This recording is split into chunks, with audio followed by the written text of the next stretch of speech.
Jar Oil. The company have filling stations across the country, and our rates are relatively cheaper than anyone else across the country. Jar Oil is the biggest producer and distributor of cement in the country with the most competitive prices in the market.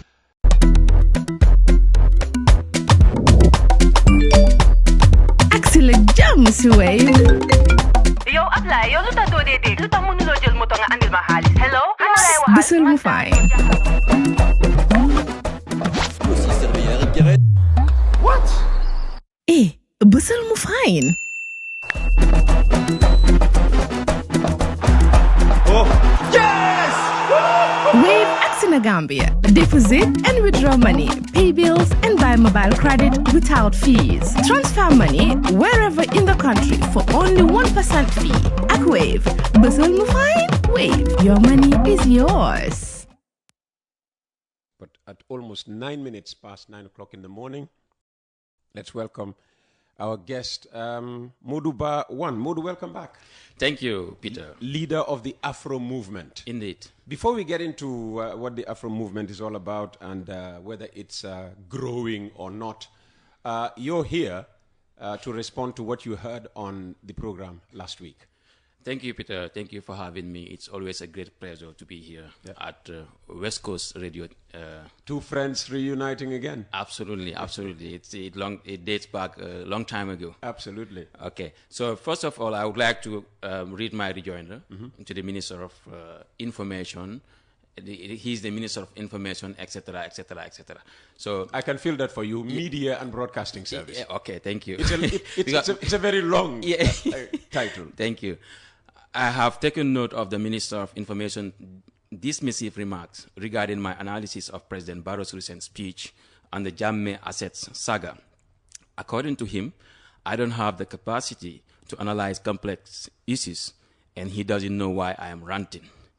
These remarks were made on Coffee Time on Thursday, May 15, in response to a commentary I published on my social media platforms, an analysis that was later read on radio by a respected journalist in the person of Peter Gomez. Let me respond with clarity. Speaking truth to power is not ranting. What I did was a reasoned and structured reflection on a national issue of public concern. If presenting facts, asking questions, and holding leaders accountable is what the minister calls ranting, then he may need to revisit his understanding of democracy and civic duty. Capacity is measured by substance, not status. I did not speak from emotion or speculation. I referred to the president's own words in both English and Mandinka, cross-referenced those with investigative reports by the Republic, and highlighted inconsistencies. That is called critical analysis. If the minister doubts my capacity, he should try responding to the issues raised, not the person raising them. 3, silencing voices will not silence the truth. Many Gambians, including myself, are demanding answers, not because we want chaos, but because we want accountability. Labeling concerned citizens as unqualified does not erase the truth. It only exposes the government's fear of it.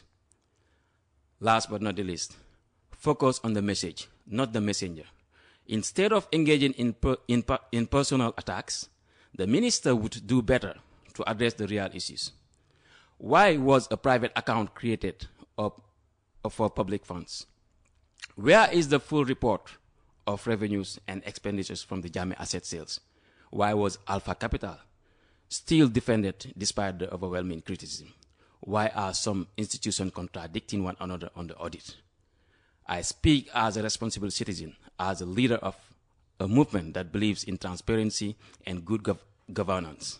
If the minister wants to debate the substance of my arguments, I am ready, any platform, anytime. Signed, Modou Bah, leader of the Afro movement. Tell us about the Afro movement. Is it duly registered as a political movement in the Gambia? It's only IAC that can register political entities. Yes. And IAC, they are not registering movements. They are not registering associations because it is against the constitution of the country that, associations are not, a movement is of course an association. Yes. So associations are not supposed to be registered, represent as political parties. So if you want to register your movement, it should be a political party. So we are on the process, but we are yet to be there. Yeah, but it could be a political party. I mean, it does not have to carry the name party to become a party. Yes. Gambia for All, for instance, does not have party in its name, yet we all know Gambia for All to be a political party. Yes, so that's what I'm saying is we haven't yet registered it as a party. So already it is a movement. Okay. And a movement cannot be recognized in any institution here. It can only be a non-profit organization or something like that, but not a political movement. Political movements are not registered in the country. If you're a non-profit movement, should you be dabbling in politics? No, not by name. It is a political party, but not a recognized political party because we don't have the necessary documents attesting that we are a political party. So it is not registered yet. What's delaying the registration process? Yeah, a lot of issues. Financial? We cannot say financial only, but we need to be prepared. Also, it takes a lot of time to. It takes a lot of time, a lot of issues to, to form one. So we want to use that energy and those resources in galvanizing support, from the Gambian people instead of taking that way. I'm sure we have a lot on our plate. Well, like what? I'm sure my listeners are just as curious as I am to know what some of these issues are. Yeah, some of these issues, just I said, like. Well, you said they are not entirely financial in nature. Yeah. So what else? Don't you have the requisite number of people to help you, run this movement? No, like for now, like our supporters, the supporters that we have in the country, they are far beyond that. But there are other challenges in terms of resource mobilization. Okay. Yes, in terms of finances. Yeah, in terms of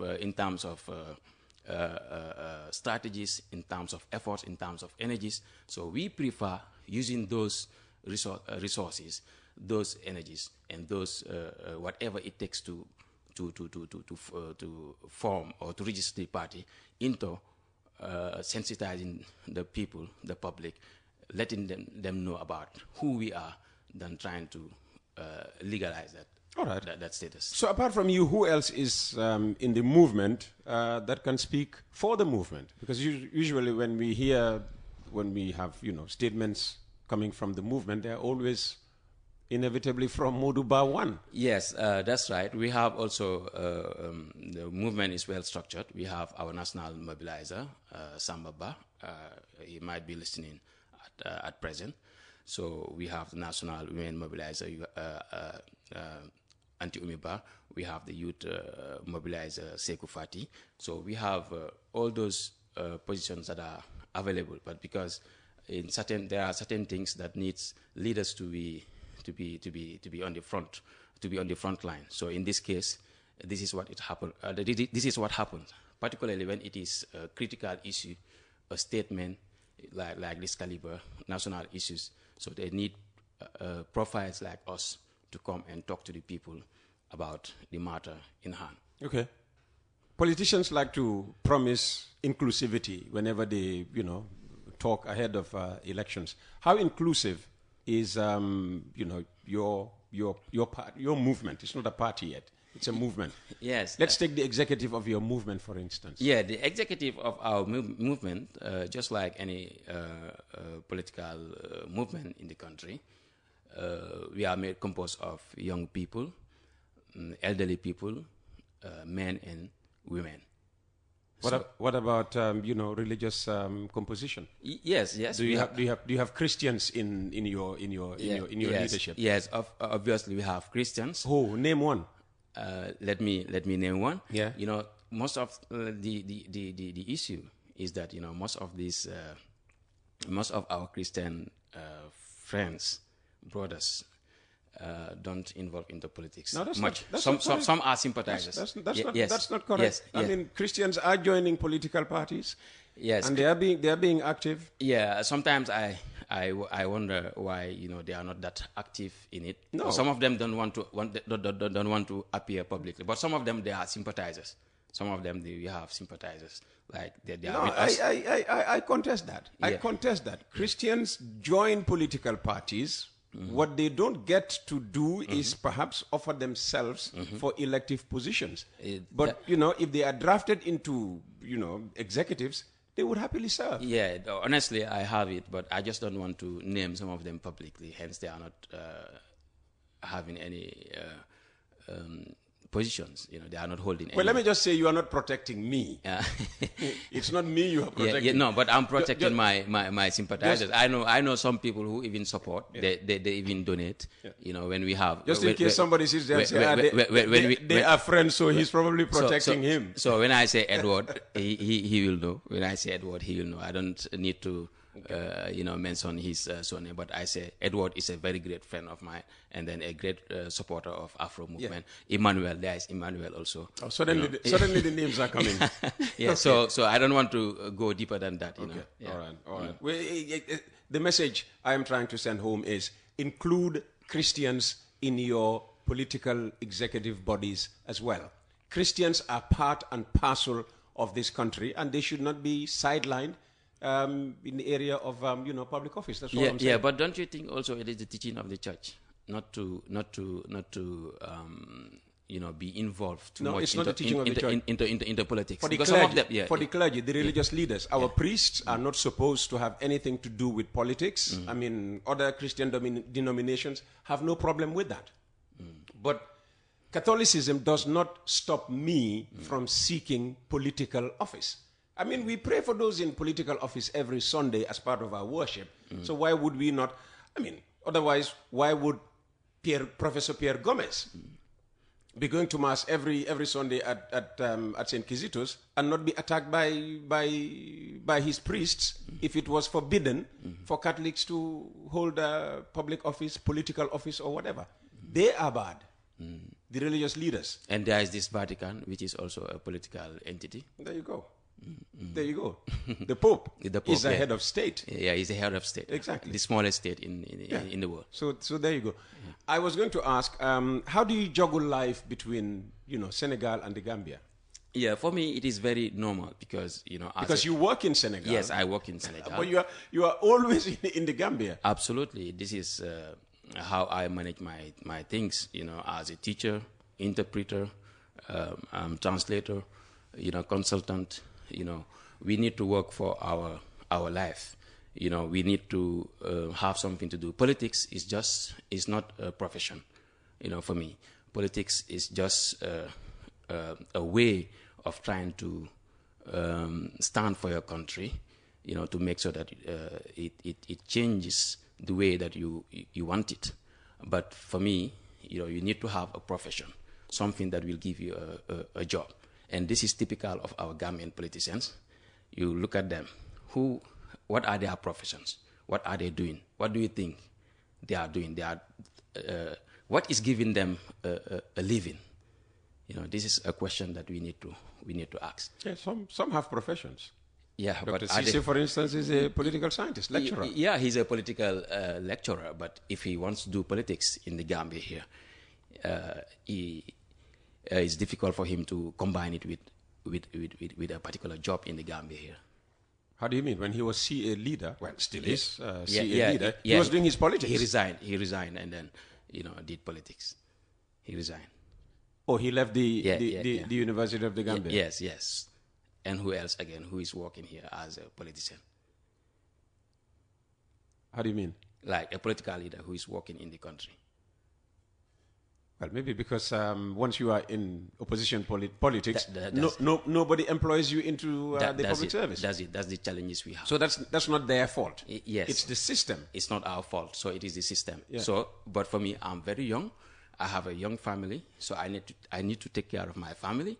So this is why I need to work. Will you change that when, if you ever become president of this country?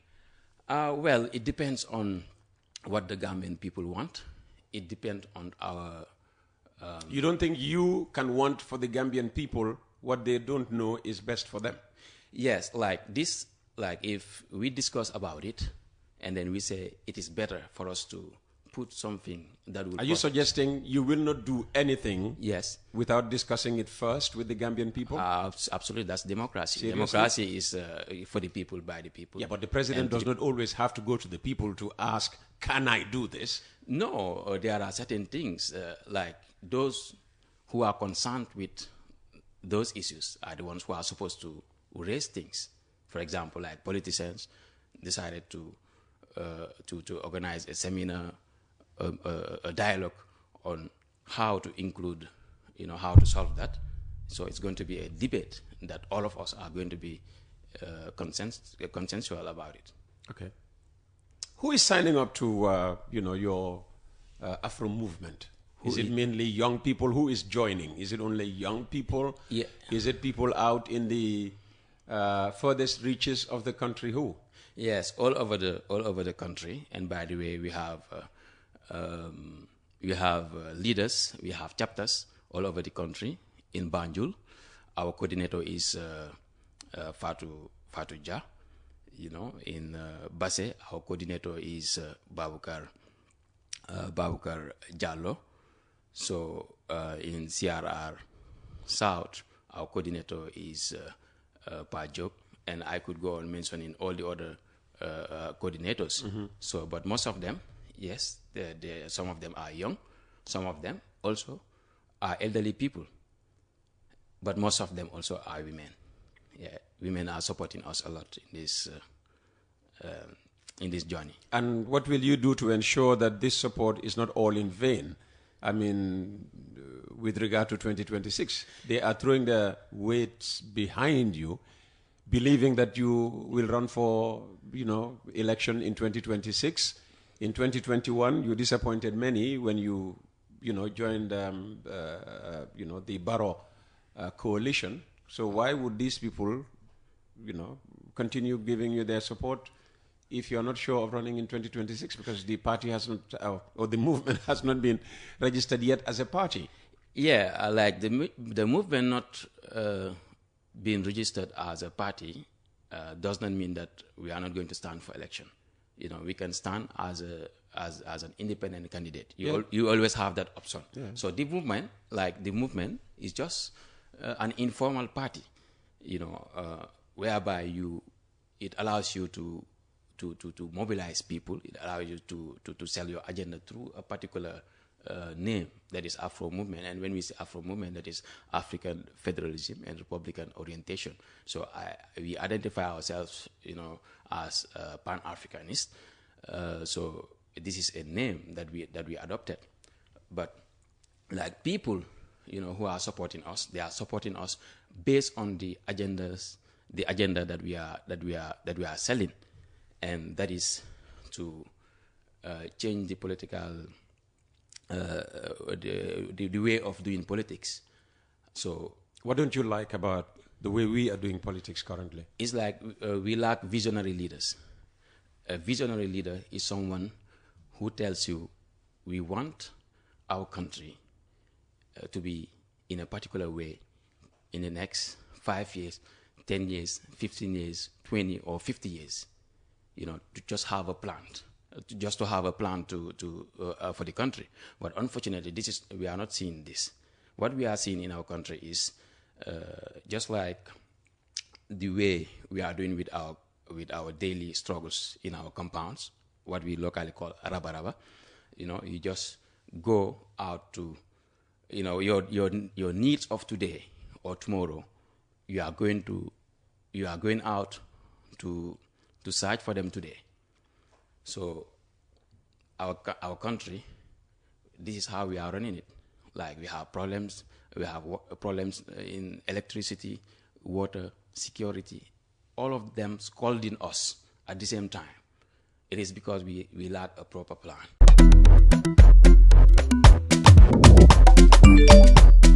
Excellent jam, Suwaid. Yow Ablaye, yow lu tax doo dee dégg lu tax mënuloo jël moto nga andil ma xaalis. Hello? Kan lay waxal? Bisul mu fay.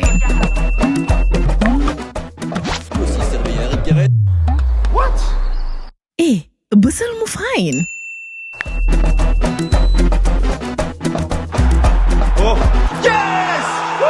Wave ak Senegambia. Deposit and withdraw money, pay bills and buy mobile credit without fees. Transfer money wherever in the country for only 1% fee.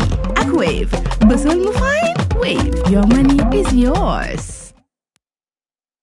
Jar Oil, the company, have filling stations across the country, and our rates are relatively cheaper than anyone else across the country.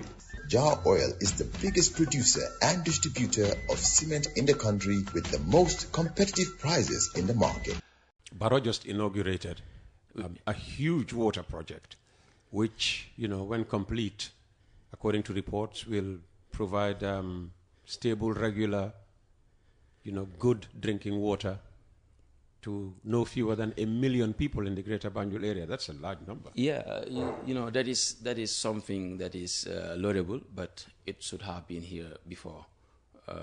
So it's something that we should have done, long Well, ago. at least he has ensured that he's done that before you come to power, if you ever come to power.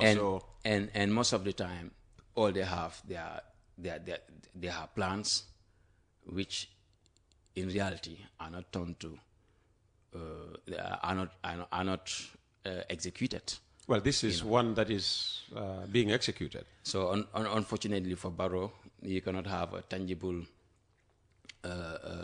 You cannot refer to a particular thing that you say, okay, he realized this, he realized for the past 8 years, which is unfortunate. OIC Highway, he realized that. OIC, it is a continuity. It was Jammeh's project. It was one of Jammeh's projects. Mm-hmm. And Jammeh would have done it better than what he did. Well, we are promised, a green ferry very soon. The minister just traveled to Holland. It is better to bridge it than. So that is the lack of vision that I'm talking to you about. So you would bridge Banjul Bara rather than get expensive ferries. That is quicker, in this world that we. But where will the money come from? Where will the money come from? We are a country. We are supposed to be able to mobilize resources. There are taxpayers' money, and we are spending in areas that are not relevant. For instance, the foreign service. What are you doing? What is the foreign service, doing to benefit this country? Other than the Gambia is benefiting our foreign service, but the foreign service is not benefiting the Gambia. You don't think that some of the representation is what keeps some of the bilateral agreements that end up in aid going? Yeah, what aid are we having, and what realizations if it wasn't for aid, this country would have long, sunk. When should we wean ourselves from aid? We have to. This is the sovereignty. Is that possible? Is there any single African country that has weaned itself of aid? Let's say definitely not Senegal. But they are in Senegal. They are on the right track right now with the new government. I'm sure the Barrow administration would also argue that they are on the right path. If they don't have strong arguments, that they are on the right track, because what we are seeing is not sovereignty at all. So, as a country, each country has resources, but we are not exploiting our resources. We have minerals that are going out of this country. Minerals. What minerals? You have the black sand. When you talk about the black sand, there is this. Do we know what mineral actually is extracted from the black sand? Heavy minerals. But what minerals, per se? There are titanium. Titanium is there? Yes. Ilmenite. There are other different minerals that are there. And if you take titanium, for example, this is what is used, to produce telephones. They use it in the production of mobile phones, in aviation, even in jewelries, in so many things. So we need to take this in our hands, and then create factories, try to produce it here in this country, whereby other people will come and then buy jewelry from us. We can assemble mobile phones. We can even take part in assembling aviation other than just exporting them like that. And there is no transparency in it. Look at the oil sector as well. Why is Senegal exploiting their oil, which is just next to our border, in the sea, and then we are not doing anything about it? So when shall we do that? So if you ever become president, what will be the first thing you will change? Or what will be the first action you will take as president? Yeah, Peter, right now, the high cost of living, is unbearable by many, as I told you. Government reminds us that it's through no fault of theirs. If, because we get everything into this country from outside. Yeah, it is their fault. If this cup is costing $10 to buy from outside, there's no way you can bring it into this country and sell it at the equivalent of less than $10. That's why. Now, if the dollar costs $60 today, and tomorrow it jumps to 65, the next day it jumps to 70, you can only keep going up in order to be able to afford the dollar to buy the cup with in the first place. That's right, Peter, but that is their fault. As a government, as I told you, you have to have a vision. You cannot just solve the country's problems in 1 day, 1 year, or 5 years. You need to have a plan. You need to have a vision that in the next 5 years, 10 years, 15 or 20, what you are going to realize for your country. I've once heard you, with your interview with the former Minister of Digital Information, that's Bah. When you told him that we need to identify a particular thing that we achieve, we work on, and say that we achieve this. For how long? Since independence, we haven't achieved, we are not self-sufficient in food, in terms of agriculture. We are not self-sufficient in terms of energy. We are not self-sufficient in terms of water. So these are issues that you have to work within a period of time. And let me just clarify. The point I was making was, the government should try to identify one thing, work on it until it's fully achieved before it moves on to other things. Like when Barrow came, we were all, given the impression that top of his agenda was the, utility situation, that water and electricity were going to be attacked until, they were solved in the quickest possible time. They threw money at NAWEC, like crazy. Here we are still, trying to, provide this and that. Just because they start something, people criticize that they've not done anything about this, so they drop that which they've started working on and move on to here. So they are spreading themselves thin. So it's time to focus, as you say, you can't do everything, in a given time. So focus on one, do it well, say, well, this is what I have achieved. But as you say... Yes, coming back to your question, the first most important thing that we have to do is solve our food need, food security. So you will tackle... Food security. Okay. You can do this by investing in modern agriculture. But they're doing that. Not agree. What are they doing? What tangible thing can you just mention that, it has to have impact on our lives, on our daily lives. There is a high cost of living at this moment in time. Prices are skyrocketing, and then very shortly it will even explode with the exchange rate. You've seen it right now. Yeah, I was shocked that the CFA, 5,000 CFA, has now gone beyond 500. It's 600. 630. That is shocking. 630. That is shocking in a short space of time. And this will have, in the next 2-3 months, this will have an impact. Because of the Tobaski? Not only the Tobaski, because, when like most of our businessmen, go to Senegal to buy their products. Yeah, the rams also come from outside. Yeah, the rams also come, but the ram is just a specific period. But I'm just talking to you about a continuity of what's going to happen in the next 3 months, 4 months. Gambians are going to find it very, very tough, and this is why we also need to talk about the issue of salary. The issue of salaries is not necessary how many times you increase the salaries, but salaries should be in line with the rate of inflation. The rate of inflation, and also your basic needs within a month. What does the civil servant need, in the month, to feed his family, to send their children to school, to pay their medical bills, to pay their transportation, electricity bill, you name them. So these are the things that we have to evaluate and see whether at the end of the month the civil servant would able to spend all this. Well, apparently government is convinced that the last increment, yes, takes care of all that. What is the basic salary of a civil servant? Minimum 6,000, we are told now.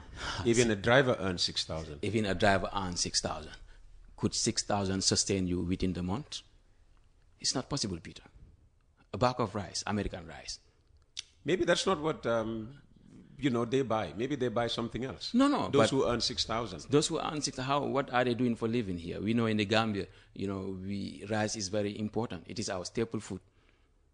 Yeah, but not every type of rice costs 2,000. Yeah. But there's cheaper rice. Cheaper rice. No, you're talking about the size, the quantity of the rice, whether it is 50 kilos or 25 kilos. Oh, it's the size that determines the price. That determines the price. Yes. Not the quality of the rice, the type of rice. Yes, the type of rice. I didn't know that. I don't buy rice. You don't eat rice? I do eat rice, but that's the business of the madam. Okay.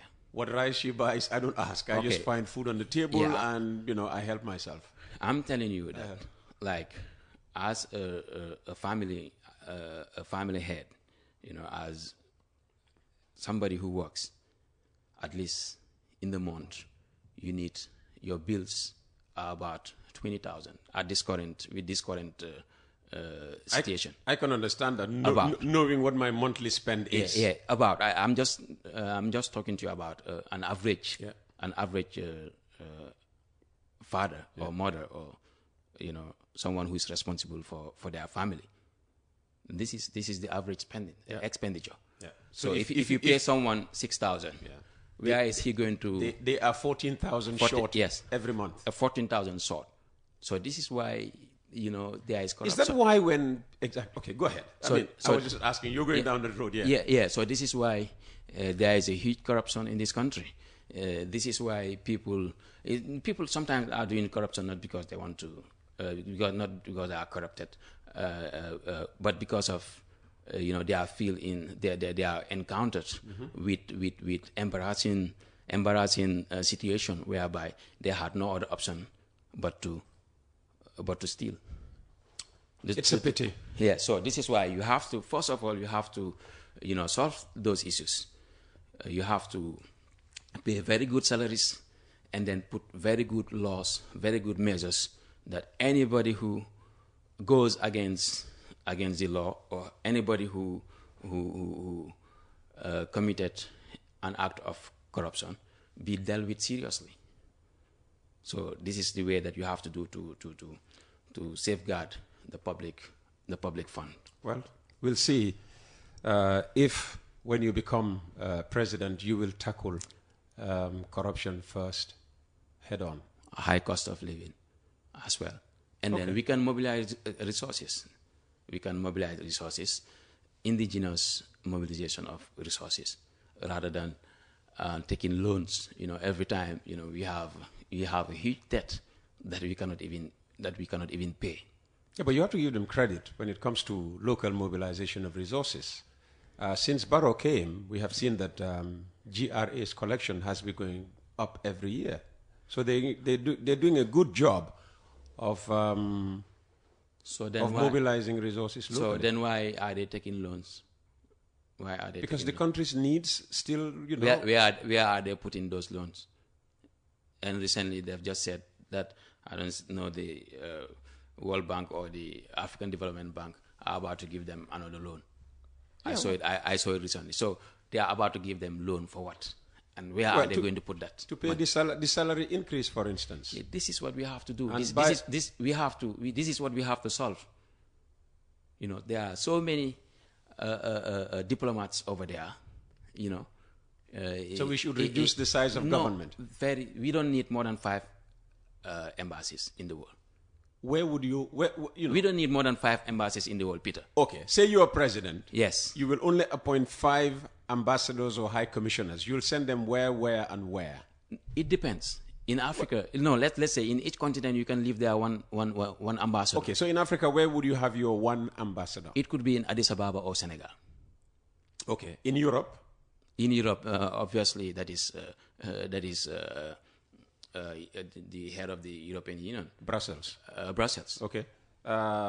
In the Americas, would you separate Latin America and North America? You just need one ambassador. Where? United Nations representative and American and then ambassador. Asia?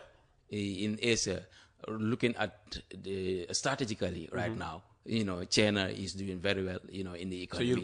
So you'll put them in Beijing. You need them. Okay. And Oceania or Antarctica, which one? Where would you put? Probably you don't even need one there. Or then you'll only have 4. No, you can look at another strategic partner. You can look at another strategic partner. You wouldn't go to Oceania. You wouldn't. You're not interested in Australia. You are not interested in New Zealand. What are we going to do there? Okay, good. What are we going to do there? Good question. Modou Bah, thanks for coming. I'll give you 2 minutes to wrap up. Yeah. Thank you, Peter, for having me. Definitely, it's indeed always a pleasure to be here, and saying that, you know, for me, my intention is to help my country to be developed, and then to be away from the situation that it is right now. So I'm into politics because of patriotism. I'm into politics because of principles, not because of selfish interest. If it was selfish interest, you know, the reason why today the Minister of Information is attacking me personally, it is a personal attack. It's because of they are doing this Machiavellic way of politics. That is the giving you the carrot and the stick. You know, if the carrot doesn't work, they'll bring you the stick. You know, the Minister of Information has personally attempted to reconnect me with the president, which I turned down. This is breaking news. Yeah. Oh, wow. Tell us about that. Just like Emmanuel Diouf will say, you probably don't know this. So I say you probably didn't know this. I didn't know this. You probably didn't know this. No, I didn't. The Gambian people didn't know this, and they deserve to know this, because I told you here. So Dr. Ismaila Ceesay. I told you that personally. Yeah. I told you personally that I'm not here because for personal reasons, but I'm here based on principles. When I endorsed Barrow, I endorsed him based on my principles and based on the agendas that I wanted him to work. But because I saw there are a lot of mismanagement in the affairs of the country, I saw a lot of corruption, I saw a lot of incompetencies. So I acknowledge that I may have committed mistake. I may have made a mistake in endorsing him. Okay, this is an error. It could be an error. But the Gambians may forgive you for the errors that you have done in the past. But the Gambians will not forgive you on sitting on those errors. The Gambians will not forgive you on aiding and abetting incompetency and a corrupt government. So this is why I came out of this.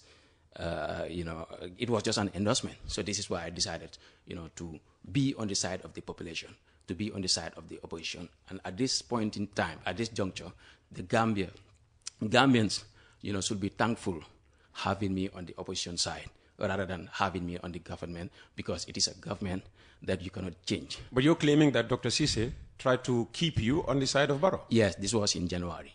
We met in Fonyi. He wanted me to meet him. And I said clearly, no, this is not possible. So this is why now he knows that tactic is not going on, that strategy is not going on. That is the carrot. Now the stick qualifying me as lacking capacity to analyze complex issues or even ranting about the government. Okay. So you see, so for me, I want to assert to the Gambian people. I am not Modou Bah. I am not I'm not Dr. Cisse. I am Modou Bah, and I am here for the Gambian people. I will stand for the Gambian people. I have my profession, which is allowing me to at least earn my living. So I'm not going to sell my dignity. I'm not here to aid and abet incompetency and corruption. Modou Bah, thank you very much for your time this morning. Jar Oil. The company have filling stations across the country, and our rates are relatively cheaper than anyone else across the country. Jar Oil is the biggest producer and distributor of cement in the country with the most competitive prices in the market.